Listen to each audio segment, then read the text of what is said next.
Welcome to the Higher Love with Megan podcast with me, your host, Megan Cooper, a holistic coach and trauma-informed practitioner.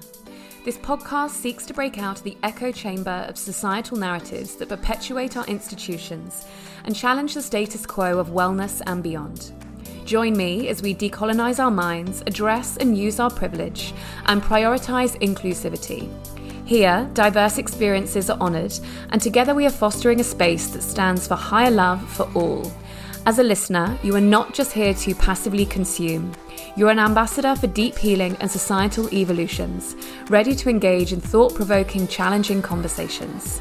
As your host, I'm committed to providing ever-expansive spaces that inspire us to contribute to a world defined by higher love. Thank you for joining me on this journey.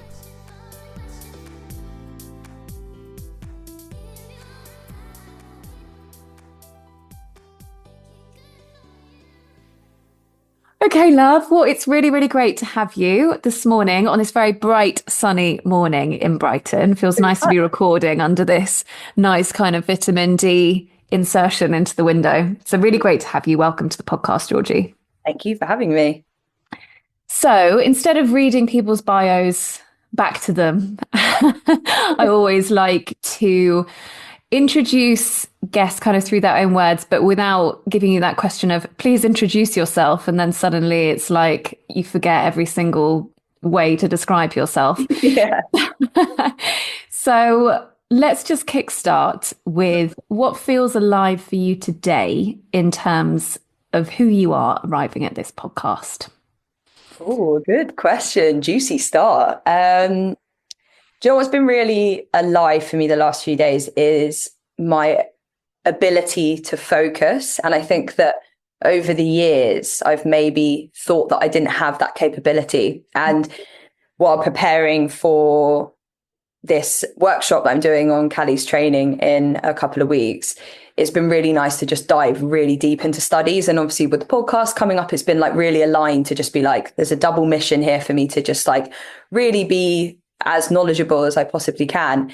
And I think sometimes, you know, when you're trying to focus, you can get really distracted by the things around. But the last week, it's just been really nice to know that that place is still there when you like pull the distractions away, put the phone in the next room and like turn the notifications off. So that's definitely felt very alive and really, like really affirming. Love it. So arriving into the space, a focused, affirmed individual. Great. Awesome. So you're obviously a yoga teacher. You practice at, you teach at Flow State, which is based in Hove. And I know that you are participating on Callie's teacher trainings, which we'll obviously dive into. But just before we get into the topic around cultural appropriation versus appreciation, I'd love to just know a little bit about your background into yoga. When did you start practicing? What did that look like? What was that journey like for you? So it was funny. I had like one of those very modern journeys into yoga. I was at the probably middle of university and started struggling a little bit with my ability to manage my stress. And my friend was like, oh, why don't you try yoga? And so I did the classic like online learn it from Yoga with Adriene vibes. And I remember doing a sun salutation in my living room. My friend was like, you're not breathing. You're actually not breathing. I was like, oh yeah, I forgot that that's like a really integral part of this. I should probably do my breaths. And that was like the first time I'd ever done it. And then few years after, I end up going and living in New Zealand for like 6 months with some of my family that live over there.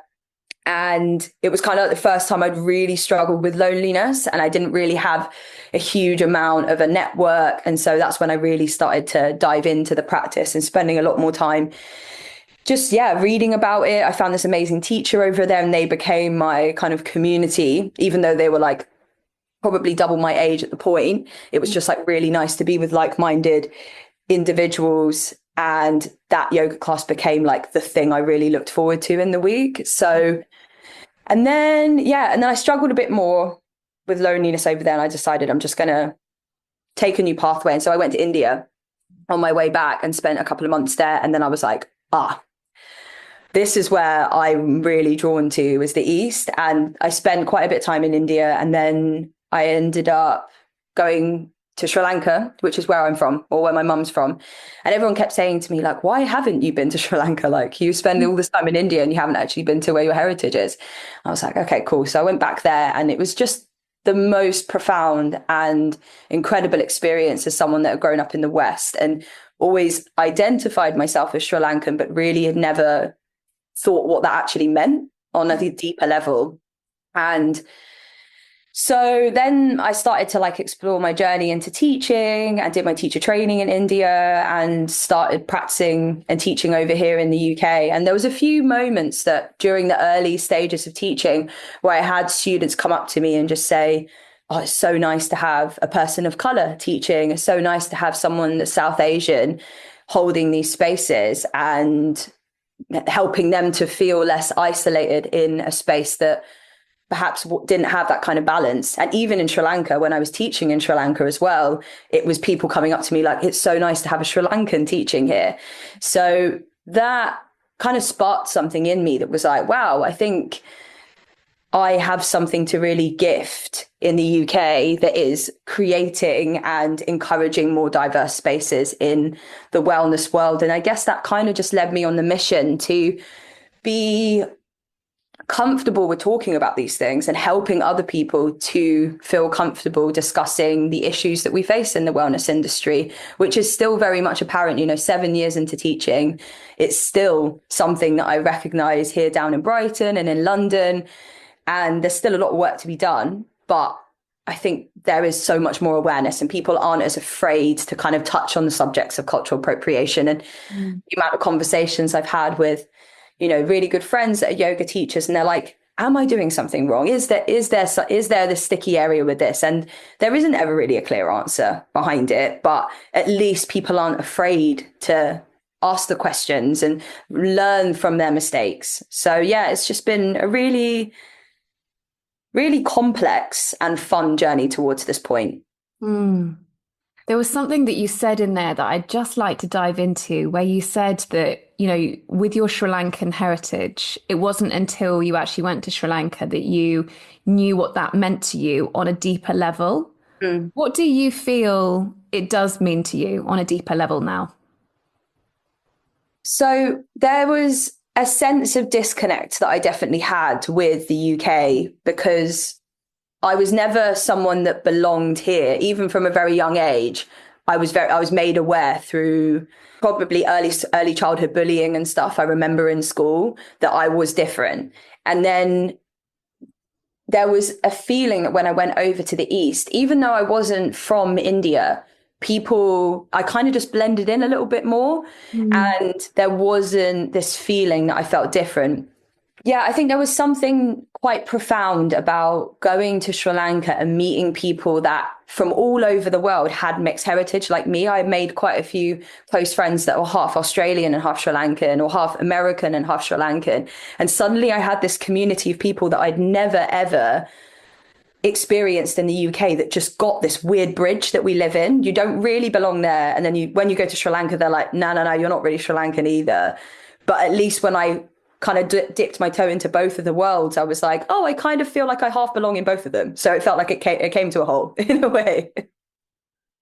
I imagine that must really also influence the way that you teach now as well, with kind of really instilling this sense of belonging for people, regardless of backgrounds and where they're from and what they're bringing into the space. Yeah, for sure. And it never being an exclusive thing. Like, as much as I am an advocate for diversifying the spaces, I don't want other people to then feel like they're doing something wrong by practicing it or alienating a group. So it's just about coming together as a collective and seeing how can we do this together, rather than it being like my work or, just the yoga studio owners or just certain people in the spaces. It is a collective energy. How can we make this into a space that everyone feels welcome to come into? Yeah. I love that. And I think, it's a brilliant place for us to start this conversation around cultural appropriation versus appreciation, because I first came across, and I love that combination of words, appropriation and appreciation. I was like, wow, how amazing that they're like so similar and just sit so nicely together, but with very different energies behind them. And it was something that Callie, when I recorded with Callie, brought into our conversation and said that you were teaching this module on her training. And I thought, wow, like this really should be on every single yoga teacher training. And I'm sure that you'd probably agree. This topic, what does it mean to you? And how did it enter into your life? So I think there was a initial feeling that when I started teaching in spaces that there needed to be more work done. And this was, I think, the big initiator for all of the big conversation that started happening was after Black Lives Matter during COVID. And then there was like a huge energetic shift that started happening in the yoga communities. It was like, oh my God, everyone needs to like wake up and realize that there have been many mistakes made along the way. And actually, I think after doing a lot of research into the subject, extensive amounts of research, to the point where I've got myself in such a tears and been like, am I appropriating? No, I'm not appropriating. Then I am. Oh, no, I am. And it's so confusing because the history goes so far back of yoga, and even the things that they think to say that this is where yoga began are so complex and so nuanced. Like, I don't know if you ever heard of, there's a seal. It's like a marking on a cave that was found in the Indus Valley. And this is like, 2000 BC or 2000, 3000 BC. And it could be someone in a yogic posture, but it also might not be. And it's like, they could be in Baddha Konasana, but they could also just be sitting in a squat. And then there's no evidence of anything that's yogic for like another 1,000 years. So this is like the point that lots of scholars and historians are like, that was the first evidence. But then after 1,000 years, there's like huge amounts of evidence that yoga existed. So everyone kind of assumed that that was the beginning, and then it actually isn't. So it's throughout the history, and the deeper you dive into it, the more confusing it actually gets. So to kind of summarize, when we're talking about cultural appropriation, it isn't just black and white. It isn't like this person is teaching this practice, therefore they are wrong.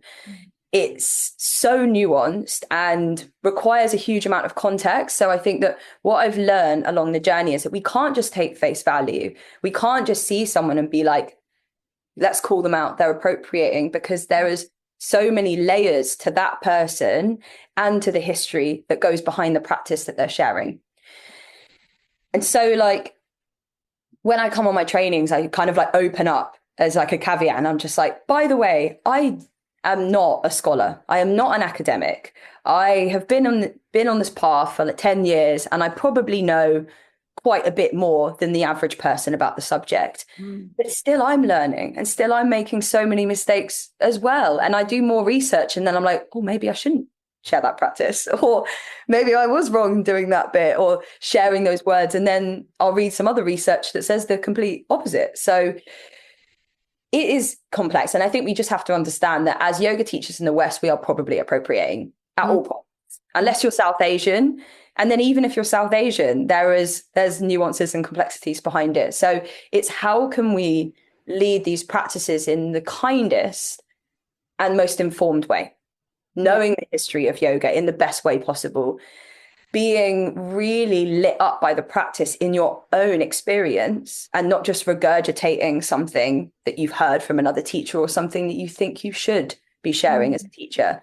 So it's stepping into this world knowing that we're probably going to make loads of mistakes and we might get called out, and trying our best with the knowledge that we have to see that person with understanding and love, and explain your reasons for it and have a backing behind it.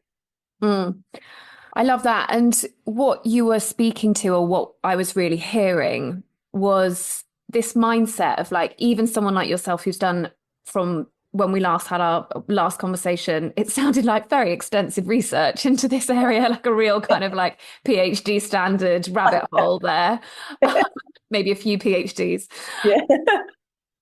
But what I really hear is like, even with that extensive research, still holding this mindset of like, actually, I'm the eternal student in all of this. And would you say that, perhaps for all of us working within the wellness space, or as consumers of the wellness space, for me, that really stands out as a very grounded helpful, supportive mindset to actually have, of like being very open, asking questions, and being in this like continual beginner's mindset learning role, as opposed to, I've done all the research, this is how it is, and I'm the expert. Would you say that that is an approach that's just generally supportive on this path, where there aren't really any fixed, easy answers? Yeah, I think so. And I tried to be quite balanced in the way that I did my research, because there's with every scientific, agenda, there's always going to be something that's led by an opinion, or there's a point that wants to be proved behind that science, that experiment in a way. And so I scanned across three scholars. I kind of like focused on their research. And there's a school of thought that I really resonate with, which is non-dual tantra or Shiva tantra. And the person that wrote the book is called Christopher Wallace, and he does some amazing work in kind of debunking the myths around the yoga history and seeing things from a scholarly perspective. But I also understand that he's a white scholar, so it's also really important to hear South Asian voices. So then there's a few other people. And I think actually once I kind of like, I looked across all the boards, they all say something very similar.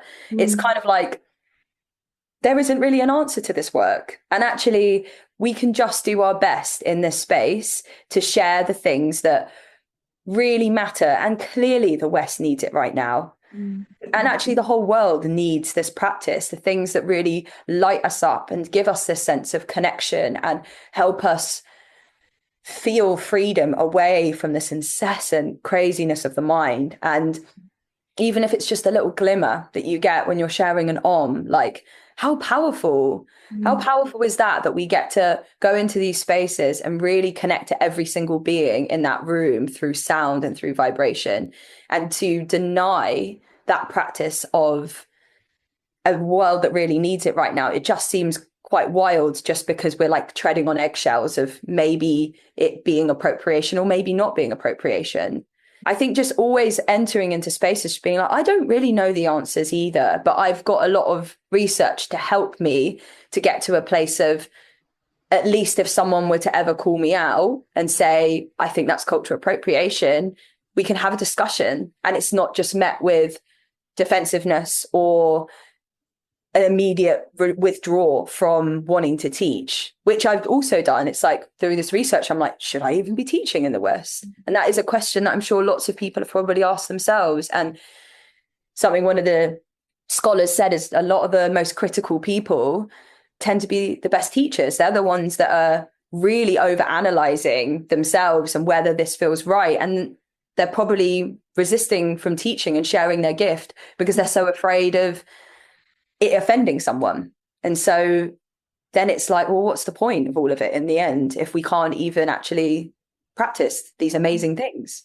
I hope that makes sense. I feel like total I'm going sense. Yeah, Absolutely. Yeah, total sense. And I think what you've landed on is, they're really powerful things, running alongside one another, aren't they? That fundamentally, the practice of yoga and the benefits of yoga, physically, mentally, emotionally, spiritually, energetically, all of the things, it's so needed. Look at the state of our kind of polycrisis modern era. There's a lot that, that people need in terms of coming back to ourselves, the way that we relate with one another, our communities, nature, the wider world. And these practices do give incredible benefits, without yoga, meditation. And, actually a lot of wellness modalities are rooted in indigenous wisdom, or from, amalgamate ancient traditions. And without these things, so much could be taken away. But then also running alongside that is also this real need to honor what is sacred and really not harm. So kind of what I'm hearing is like, how do we manage all of this all together? And a question comes up for me, therefore, of like, without making wrong or making anybody, in particular wrong, and without it being about shaming or blaming, are there big things that stand out to you in terms of what the sources of the biggest amounts of harm are in the yoga space today?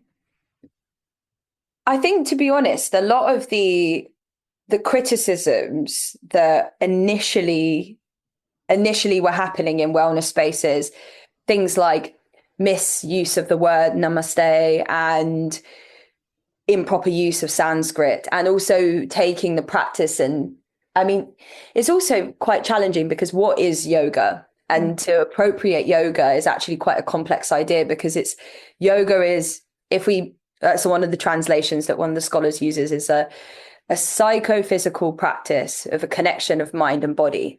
So to appropriate that is quite challenging. It's like trying to contain something that is so complex and then being like, we're now making it into something else. But that thing that initially started off is so big and so wide anyway. So to say that it's been appropriated, it's quite difficult to be like, that's exactly where we're going wrong. But I guess we know when things don't feel right. Things like, beer yoga and goat yoga and things like that. It's like that. I mean, I get why, but it feels like it kind of went so far the other way that we know deep down that is just like, oh, I don't know if that feels right anymore.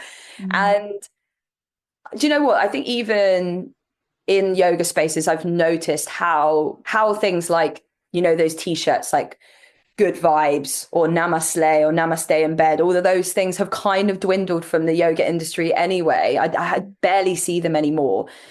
But something that I think is still very much needed is the diversity in spaces, and recognizing our privilege of being teachers in the West and extending that privilege out to underprivileged communities that wouldn't have access to the practice. That's when the really beautiful work starts to come in, because at the end of the day, it's already done. It's not like you can just take yoga away from the West. It's already it's well and truly out the bag, isn't it? It's deeply ingrained in our communities and need. It's got too many Instagram hashtags by this point. Yeah, exactly. So I think the most important thing that we can do now is like, how can we transform and change it into something that then feels like everyone is part of this revolution and connection? And that is ultimately, as much as I have like my complexities with some of the big apps that we use to go to yoga studios with, maybe not helping yoga studios out, what it does create is an accessibility for students to be able to afford to go to classes. So that's one thing. But then it's never simple, because then there's the impact of yoga studios that it has. But I think ultimately, one of the teachers I was listening to was talking about things like prison yoga and doing yoga in schools. Like I've always done work with schools and in nurseries, and it really does feel energetically just beautiful, because for a fact that some of those kids that are practicing would have never ever been exposed to yoga and breathing and regulating their emotions and all of these skills that I know that in school I didn't learn how to do them.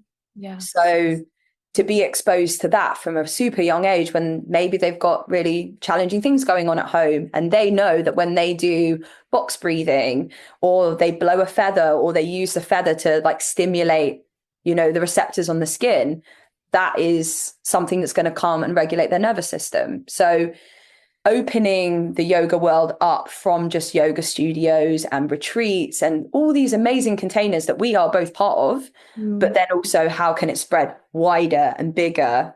And a practice for all, I guess, is the best way we can move forwards. Absolutely. And, just to kind of go a little bit deeper into that, what would you love to see from teachers within the yoga space? And, I know that you teach this module of cultural appropriation versus appreciation on a teacher training.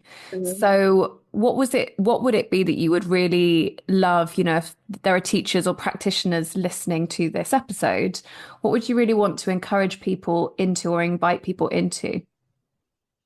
One of the things I've noticed is it's really challenging out there as a teacher. And it really does feel like, even though you try your best to uplift other teachers, it does feel like sometimes that you are in competition with your peers, because it is really saturated. And if you don't get the numbers, sometimes there is that fear that you're going to lose that class at that studio, or you're not going to sell out that retreat. So I firstly want to just like point that out, that as a teacher for 7 years, I recognize how difficult the space can be. But I do think there is a responsibility of all teachers to uplift other voices. And one of the teachers I work with, she's amazing at that. And she's just like constantly trying to bring in different voices. She has quite a big platform and she's always trying to bring in other voices and diversifying her own spaces online. And I think that's really where the work is going to come in. And I think all teachers need to recognize that there is a sense of privilege and there is an inequality within the space, that you go to a studio and you see a load of people that look like you and no one else of color or a man, or, we can't make, snap judgments of that. But I think that is probably some of the most important bits of work that people in the industry can do, is just try and uplift other voices, to try and encourage more people into the space. And there was another thing I was going to say. Sorry, remind me of the question. What would you love to see from teachers? I think the challenging thing is that we're all trying to make a living out here. And I initially was running quite a lot of donation classes in my early days of teaching, and it just isn't a sustainable way of living. So I think that there comes in a wider conversation of people trying to make yoga teaching their full-time career, and then it being the only source of income, which then puts pressure on you earning a certain amount per class. And then it kind of takes away from that ability to offer accessible spaces and accessible classes. So yeah, I think that's one aspect. And then another thing is, when it comes to trainings, 200 hours is a long time. But I also think that the knowledge that really starts to embed in you is when it's your own felt sense of it, when it's your own practice. And lots of people go into 200 hours without a real bedrock of a practice before, and then they go straight into teaching. And if we think about how old the history is, how ancient this practice is, to just go straight into teaching something that is so deep and so complex, it's not me saying don't go out there and teach. It's just being super mindful of the things that you're sharing, that you've really, really practiced it yourself. You've really felt it before you go and start sharing it into spaces, because it might make someone feel uncomfortable. Yoga has so many interlinks with religion and spiritual identity and communities that it is inevitable that you're going to share something that might rub someone up the wrong way. But at least if it's done with real awareness and love and intention, then you're doing your best.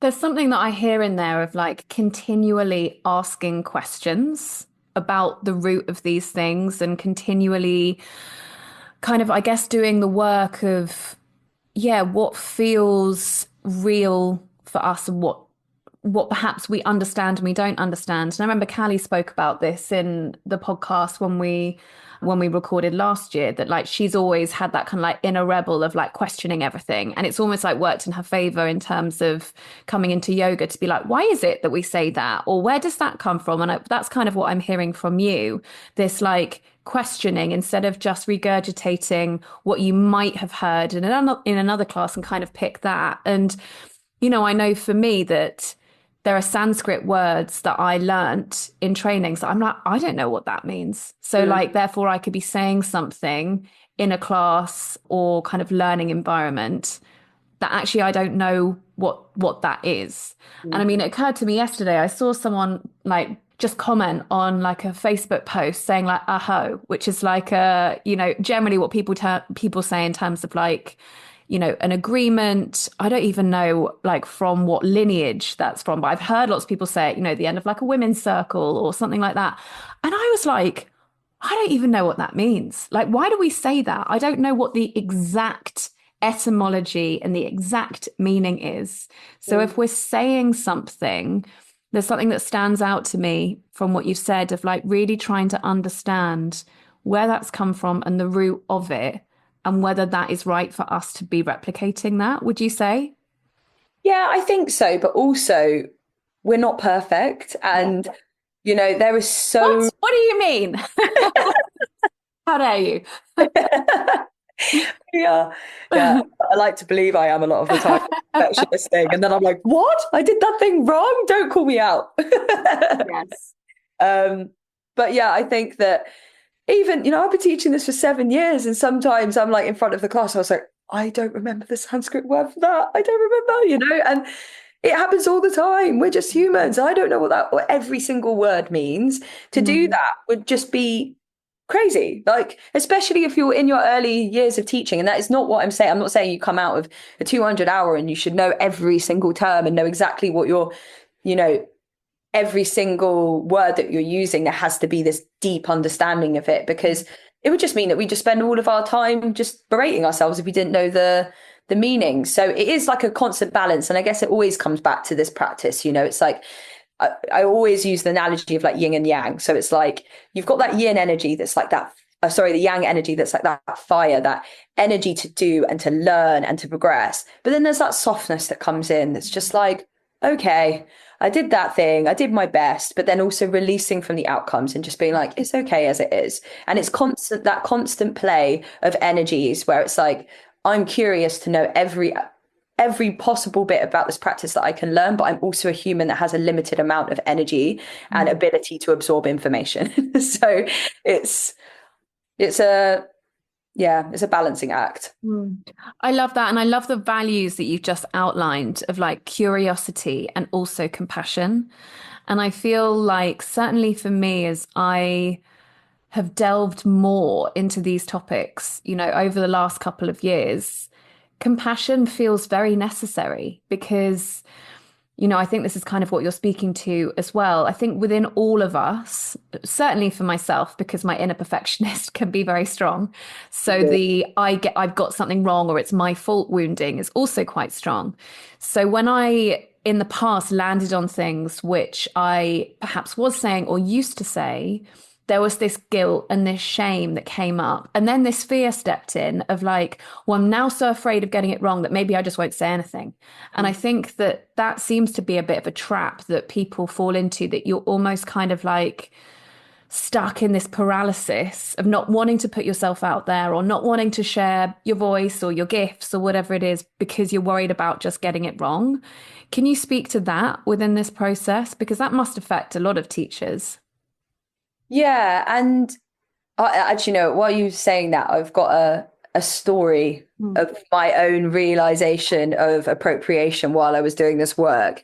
And so I wore a bindi for years because I traveled India a lot and Sri Lanka.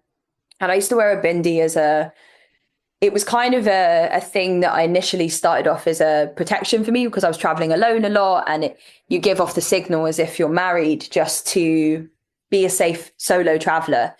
And then it became a thing that I kind of rocked as like a way to really embody my Sri Lankan heritage and be like, I'm proud of it after years of denying myself of it and like basically trying to smush any part of my heritage and just be like, no, I'm English. And then I was like, no, I'm Sri Lankan. And then when I was doing research for last year's workshop, I was speaking to my uncle, who's my Sri Lankan uncle. And I was like, yeah, like who in our family used to wear bindis? And he was like, no one. I was like, what? He was like, yeah, no one in the family wore bindis. I was like, I've got a photo of me as a kid wearing a bindi. I thought that was like part of our family's thing. He was like, no one in the family. Like it is common in Sri Lanka for women to wear bindis, but mainly in the religion of the Tamils or the caste of the Tamils. So and my family is Sinhalese. And so I was like, what? After doing a lot of research before that, it's very normal for South Asian women to wear bindis, regardless of your religion. But I did think it was quite ironic because I was like so sure of myself. I was like, yeah, I've been wearing bindi for years. Blah, blah, blah. And then I was like, oh my God, I think I've just been appropriating without realizing. So there is this idea that like, you could think you know all the stuff. And then later down the line, research changes or the context changes. And this is why the work is so nuanced and context and requires a lot of context because you will make mistakes. And it's just, as you said, it's just coming back to that compassion. And I could have so easily just been like, oh my God, I'm the worst human ever for doing that. Like, I can't believe it. But instead, I'm going to talk about it, and I'm going to say this story on the trainings and tell people that even as a South Asian, I'm also making these mistakes. So it's just empowering people to own up to the times where they've made mistakes and talk about them, and not shame is the thing that debilitates that ability for us to actually then move forwards. And actually, you know, the amount of times I hear people say things incorrectly, or even my own mum and dad, because they're a different generation, they say things like, you can't say that anymore, you know, that's not okay. And everyone has that uncle that says the inappropriate thing as well. So I think, you know, times are changing so quickly that it would literally be impossible for you to say something without triggering someone, without upsetting someone. It's just being as kind as you possibly can and informed. You know, I keep coming back to this idea of just educating yourself, moving with the times, and being kind when you make mistakes and owning up to them, being like, okay, I did a bad. Now let's move forwards. And how can I learn from that? Yeah. What do you feel? I mean, I don't know if this has ever happened to you, but if somebody was triggered in a class by something that you did, or a way that you were or were not welcoming within the space, how would you handle that? And I ask that question because, you know, again, for teachers or practitioners listening to this who do have that fear around upsetting people, triggering people, what do you feel like is a helpful response if and when that happens? I think if someone's already feeling triggered by it, meeting any kind of defensiveness would be just adding fuel to the fire.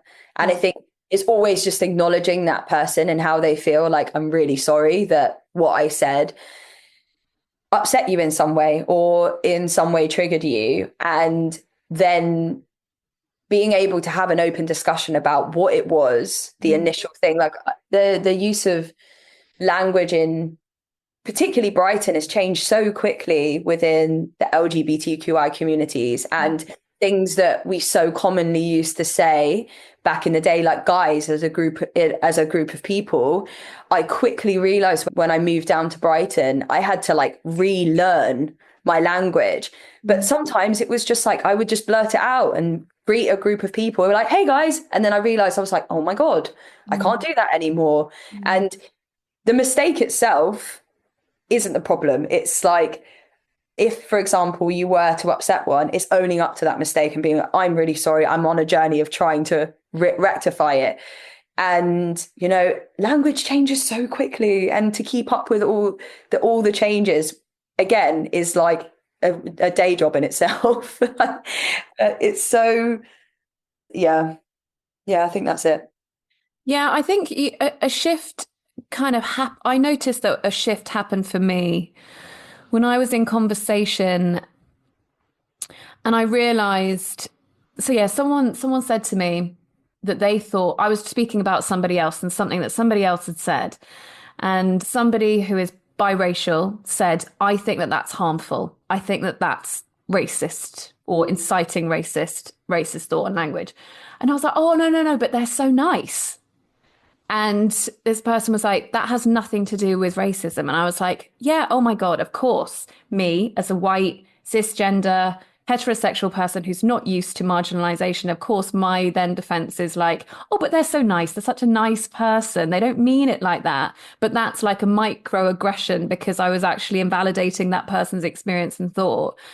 And when I realized that, I noticed this shift, because I wasn't in that energy of like, oh my God, like, you know, I'm such a bad person. It was, oh, thank you so much for pointing that out to me, because actually I hadn't recognized that before. And now that's something that I won't do again. And I feel like that was quite a powerful shift for me. And, you know, I wanted to bring it into this conversation around this kind of like, how do we navigate these sticky, uncomfortable scenarios or conversations in like proactive ways? I don't know whether that brings up anything for you in terms of kind of like how you encourage teachers in this area to have these conversations. Yeah, it's just being really open-minded and hearing people out. At the end of the day, if you're speaking to a group of people that have been oppressed in some way by mainstream society, they have a lens of perspective that you might never understand ever. And I have this conversation where I've had these conversations with my dad before. So my mum's Sri Lankan and my dad's British. And there's a lens that he will never understand that me and my mum share. And I think that sometimes can be quite challenging. It's like a sense of loss of control. He doesn't understand what we're seeing and what we're feeling. And that is just something that I think that everyone should be open to. It's like someone can teach you something that you won't understand and you can never empathize with, but you can try your best to just meet them with kindness and compassion. And you can learn something from it and how to move forward with more awareness. Yeah. What would you say to, I guess, we've spoken about teachers, but for people listening to this episode who are also just practitioners or, just attend yoga spaces, what would you want to encourage within people who just practice yoga, perhaps in terms of, cultural appreciation versus appropriation? I suppose, I don't know what my exact question is here, but it's more kind of like how, as just consumers within this space, we can start to challenge the status quo, even if you're not a teacher. Does that make sense? Yeah. I think it's exposing yourself to practices beyond asana. It's being really curious about what it means. What does it really mean to experience yoga and this mind-body connection that we come back to? It's like, yeah, we can go to a vinyasa flow class, but we can be in our heads the whole time and not actually present in the room or comparing to the person next to you or really pushing the body beyond its limitations to get into that shape that actually did not feel right at all. And through the way that I teach, I'm just constantly reminding people, like, make it your own lane, stay in your lane, because at the end of the day, you can go to a flow class and you could be moving your body, but you're not in that sense of connection with it.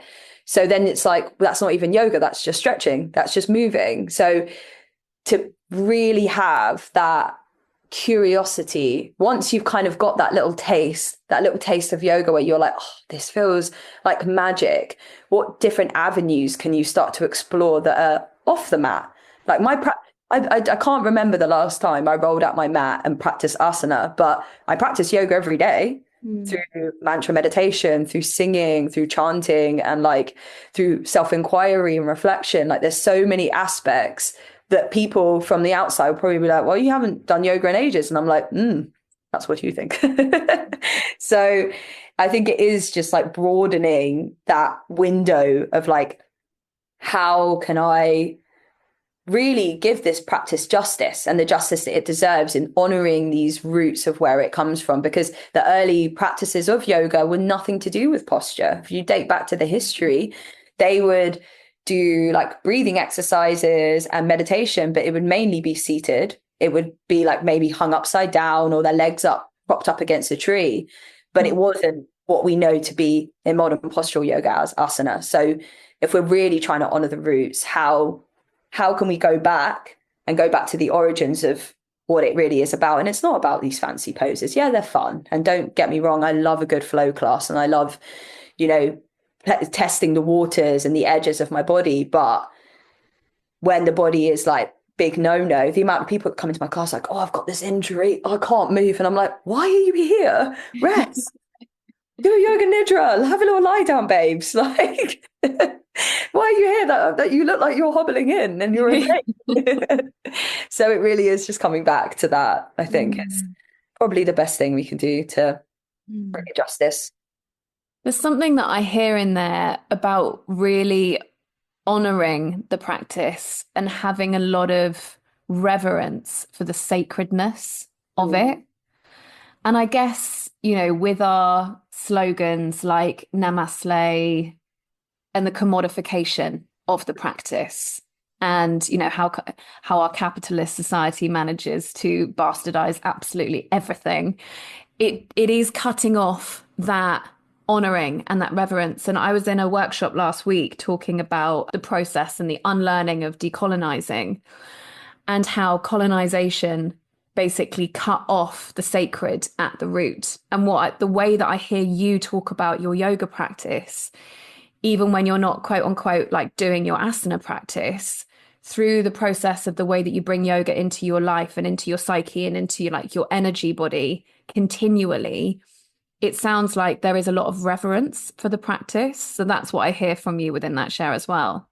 Yeah, for sure. And I feel like as someone that discusses a lot on this subject, it's really important that I practice what I preach. And a big part of this research that I've done is like, okay, so the subject of appropriation is really nuanced and complex. But one thing we do know is that the West kind of extracted parts of the practice that felt like they could make it marketable and make lots of money off it. And then it doesn't benefit the oppressed people. And so it's like, it's taking this part that was like, oh, that looks palatable. We can sell that. We can market that. And so it is simplifying what the practice really is about in order to contain it and make it something that can be sold on. But if you broaden it and keep expanding that field of awareness with what the practice can be and what it is, it makes it something that can't be marketed and sold. It's something that is so much deeper and more complex than that there's no Lululemon that can sell it because they realize that it's not something that's on the surface. It's so much deeper than that. Yeah. And unfortunately, I think that modern postural yoga did get a bit of a bad rep for being the kind of front runners in that movement. But at the end of the day, we have to remember that these teachers came over from India to share it with the West. There was an intention of that initially. And along that process, it was like, how can we make it more accessible? So, yeah. You think you get an answer and then it gets deeper and deeper. Totally. It's like a video game slipping through the different levels. Yeah. And there's something that comes up for me there of, really seeing, I know this for myself to be true, and I see it in a lot of other teachers, practitioners, or just people who come to class, where it really does begin with the physical practice, because it's like you go to a yoga class. And for me, that was like the gateway. The physical practice was the gateway, of course, into yoga. I mean, I only started practicing yoga because I had a really extreme sports injury that no physio could fix. And one of my physios was so exasperated by the whole thing, was just like, why don't you just go to yoga and do some stretching? And I was just like, it's for weirdos. I'm not going to that with all the hippies. And literally within like 3 weeks, all my pain had gone. So I was hooked into the physical practice. And then after a couple of years was like, I actually feel a bit more like relaxed, like I'm being nicer to people. I'm not like, huffing when I get on the tube and I've got someone's armpit in my face. Like I'm feeling quite chill, and like I'm talking to people in like when I'm buying a sandwich in Tesco's, and like, being a bit more open and like, I guess like head up into the world, as opposed to like, just in your own shit. But even when I did my teacher training, I said to my teacher at the time, don't talk to me about any of the spiritual stuff. I literally just want to do the physical practice. Like as soon as you mention a chakra, I'm out the door. But then I understood the kind of mental and the emotional, and, then the practice deepens, and then, you go through the layers. And I guess what I hear from you is like, even though the physical practice in the West tends to be the gateway, we shouldn't just let it just be the only layer that we enter into when we're trying to enter into this place of appreciation. Would you say? Yeah, for sure. And I feel like it is an amazing gateway. The amount of people that have been exposed to the practice is incredible. But there's a big part of like gym culture that still upsets me so much. And like, I won't name the big gyms, but I've taught a few of them. And after sharing practices that weren't even particularly what you would label as spiritual, I got basically told off for being like too yogic, or no, that's a bit too much here. And it's complex because when you're in your early days of teaching, you need the money. And so it's like, then and that's what leads to so many teachers being burnt out in the initial stages, is because they're in these spaces where actually I think a lot of yoga teachers have every intention to share the full spectrum of practices. Not many teachers I meet are like, nah, I don't really want to share that bit. They have a curiosity. That's why they've become teachers. But it's this, idea of trying to put it in a box of what yoga is that makes it really difficult to teach in spaces like that. And even some students, you know, I've had people walk out of my classes before. I've had people like huff and just not join in the whole time. And it might not have been to do with what I was sharing, but I think it can rub people up the wrong way. The minute you chant an om, the minute you mention anything about energy, it's like, whoa, no, too much. So I think there is a lot to answer for still in a lot of spaces and some studios, you know. I think waking up to the deeper layers of what yoga can be and these incredible practices is something that has a lot. Yeah, we still have a lot of work to do, basically. Yeah. What vision do you have for a community of new practitioners in wellness in modern day? You know, I think Callie's doing an amazing job. It's like she's bringing forward these people through the 200 hours, and I, you know, assisted on. I was on the last one doing the talk, and everyone was just so open to the conversations that we were having around cultural appropriation, and they were already such well-rounded teachers. There's such an awareness that this body is so precious and so wise to move past this intrinsic wisdom that's there and to just not listen to that is something. It's like doing it a disservice, doing the practice a disservice. And the new kind of yoga teachers coming through, it's like such a wider sense of embodiment and somatics and all these other schools of thoughts that start to trickle into what becomes this amazing transformative thing that isn't just what we knew 10 years ago about modern postural yoga, which was like, I will get my body into this shape. And it's not to say that those practices aren't still very valuable in terms of that kind of that yang stream. But I think the softening that's also happening alongside that of like really starting to embody this like feminine energy within these practices that have unfortunately been capitalized and commodified. And that's why the initial introductions lots of people had were to very intense yang style practices, which was I'm going to override the instinct of my body and force myself into a pose because that's what everyone else is doing.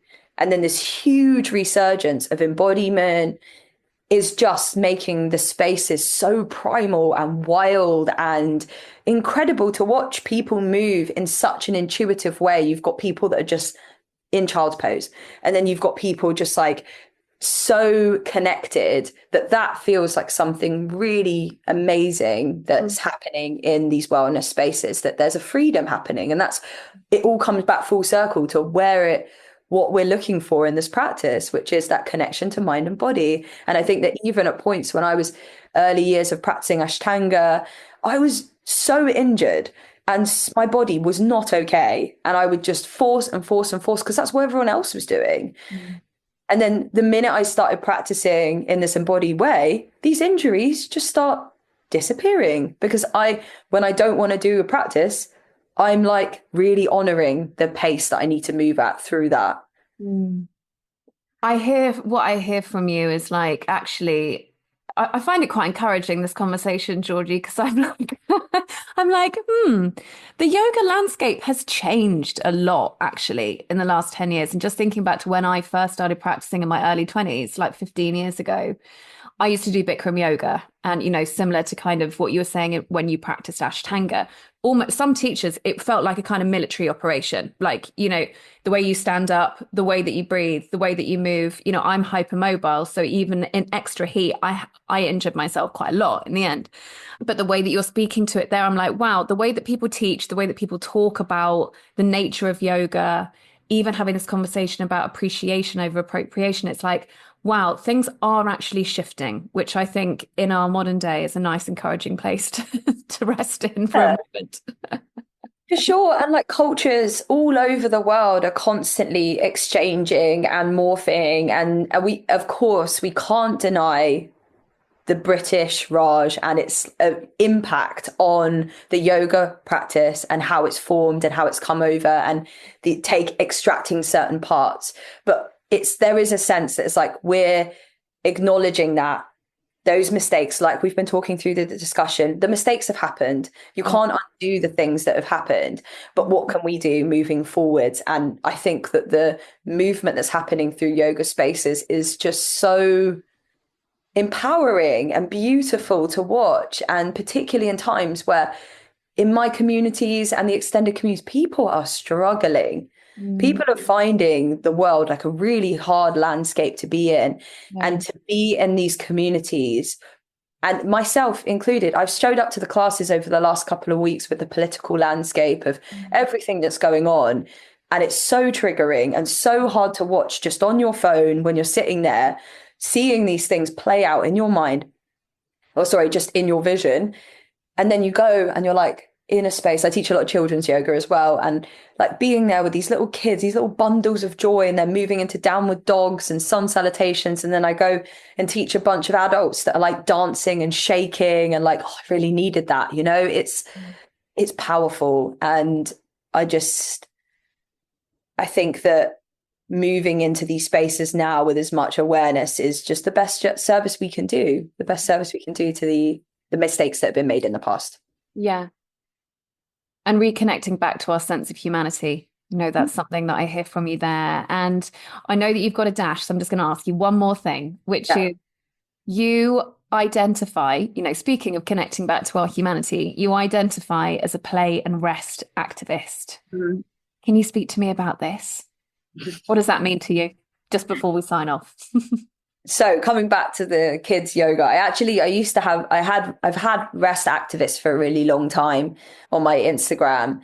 And then I realized it wasn't really doing myself a justice, because I was at that time teaching like a lot of rest practices, but I was kind of losing the sense of balance and probably became a little bit too yin, which was really nice for a period of time, but it was a little bit too restful. Yeah, when we're being quite yang, we need to do a full circle and then wind up back in the middle. Yeah, I hear you.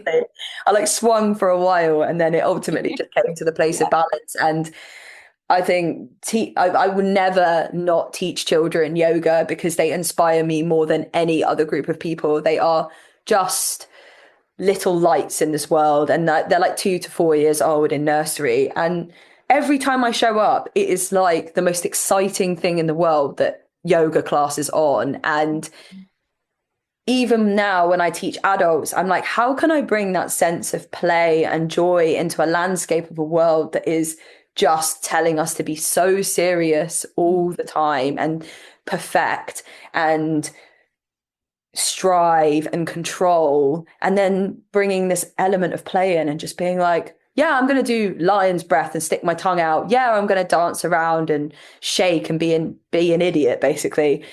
Like just seeing adults do it, it's just magical. And you can see the resistance when you get people to dance, because I do like long extended periods of dancing sometimes in my classes. And the initial resistance of people dancing is so funny. And then you just see them like suddenly start loosening up and getting into it. And you're like, yes, it's happening. So I think this, like, it always comes for me. I'm just, like, I live by that kind of like yin yang ideology, and rest and play, I think, kind of embodies that in a more modern way and a more accessible way. Awesome. I just wanted to ask you about it. I've just been reading Trisha Hersey's book, Rest is Resistance. And I remember too a book that's been recommended to me called Joy Activism or Pleasure Activism. So, you know, really getting my head around the idea that, like, alongside the kind of like grittier aspects of feeling into being an activist in today's modern world, or being an activist in today's modern world, the importance of play and rest and joy alongside. So I just wanted to ask you about that.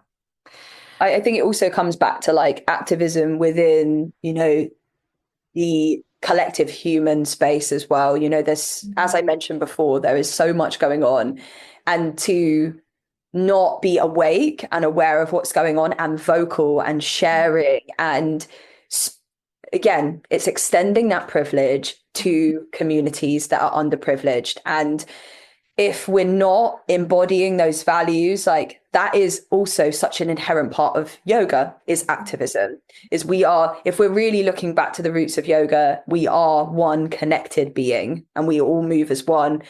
So to turn a blind eye to what's happening in the world right now and to not speak out about it, that in itself is not yoga. Yes. So it's, of course, rest and play is like a big part of it, but being of service to the whole of humanity, not just my communities, is a huge part of the work I want to do. And I'm not sure when this recording will go out, but I'm actually doing a fundraiser next week. Okay, so I'll be doing a fundraiser on the 13th of February, which is going to be raising funds for All Our Relations. And it's a really beautiful charity that's helping displaced Palestinians to rebuild their lives after everything that's going on. So it's going to be an online one, so anyone can join. And it's just basically like bringing that energy of love around Valentine's, but maybe drawing it away from the consumeristic way and connecting our hearts through the practice. I'm going to come. I saw it on your Instagram. I was walking along yesterday and saw it pop up and I was like, that sounds like a great place to be. And I love supporting all our relations as well. I'm actually getting Jen, Brista and Georgia on the podcast, which is great. So that will be teed up soon. So yes, that's exciting. Great news. Okay, love, really great to have you. Thank you so much for this conversation. It's such an interesting topic and, you know, I know that you've done so much research and there's so much passion and interest there as well. Too much, of course. Like on my side as well. So I'm like, literally could spend the whole day just like gleaning Georgie's mind about this. But thank you so much for everything that you shared. It's been awesome. So and how can people connect with you? How can people find you? I know that you're at Flow State, but yeah. So I teach all over Hove and Brighton, and I do teach in London as well, if there's any London friends out there. But yeah, just mainly on Instagram. And yeah, so Georgie.Francesco if anyone wants to follow. But that's pretty much it. Awesome. Anything else you want to share before we? No, all good. Thank you so much, Megan, for bringing me on. Thanks, lovely. Thank you. Bye. Thank you for listening. It's great to have you with me on this journey towards higher love for all. Our time is our greatest commodity and gift, so thanks for investing it in yourself and sharing it with me. Please do take a moment to rate and review the show, all of which enables more people to find me and for me to connect with more great guests each week for both yours and my enjoyment. All links, references and contact information is detailed too within the show notes. And I always love to hear your feedback. So feel free to hit me up on my Instagram at higherlove_with_Megan or via my website, higher-love.com. Send your takeaways, and if you enjoyed this episode, please share or send on to someone else who would benefit. Until next time, big love.